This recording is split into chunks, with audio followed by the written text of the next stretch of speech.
হচ্ছিল তখন সুচিত্র রক্ত বমি করে, যার মধ্যে পশুর হাড় বেরিয়ে আসছিল।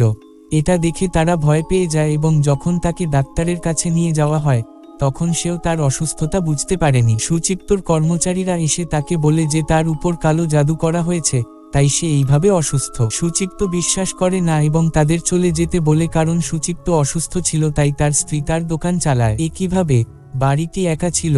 একদিন যখন আরদির ছোট ভাই বাড়িতে আসে তখন সে অদ্ভুত কিছু অনুভব করে। একটি দরজা নিজেই খুলে যায়, সে ভিতরে চলে যায়।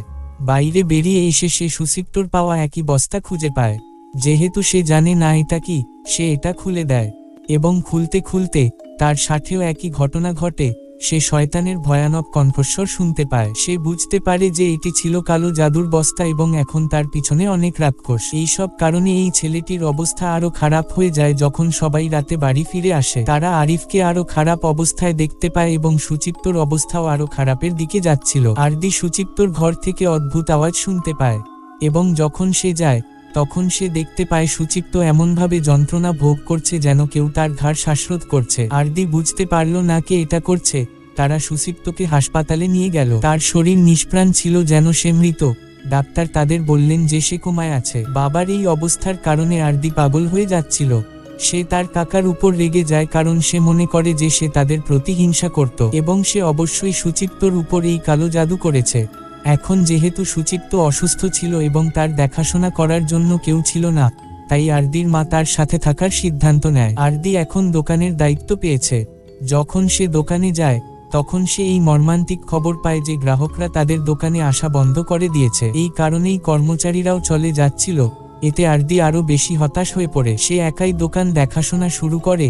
এখন পর্যন্ত কোন গ্রাহক ছিল না এবং তারপর একজন গ্রাহক আসে। আরদি জানে না যে মেয়েটি মানুষ নয় এবং যখন আরদি তার কাছে জিনিসপত্রগুলি সরিয়ে দেয় তখন মেয়েটি তাকে তার ভয়ঙ্কর মুখ দেখায়। সে রেগে গেল এবং বলল, তোমার কারণে আমার জীবন নষ্ট হয়ে গেল। এই কথা শুনে আরদি ভয় পেয়ে গেল এবং মেয়েটি চলে গেল। আরদি মেয়েটিকে তাড়া করল। মেয়েটি কাছের একটি দোকানে গেল এবং একটি ঘরের পিছনে ঢুকে দরজা খুলতেই সে কালো জাদুর জিনিস দেখতে পেল। এদিকে দোকানের মালিক এসে আরদিকে তিরস্কার করতে শুরু করল। সে তার মেয়ের মৃত্যুর জন্য তাকে দোষারোপ করতে শুরু করল। আরদি ভয় পেয়ে বাড়ি ফিরে বুঝতে পারল যে তাদের উপর কালো জাদু করা হয়েছে, তাই সে রুস্তমকে ডাকল। সেই একই লোক যে আগে তাদের চিকিৎসা করেছিল।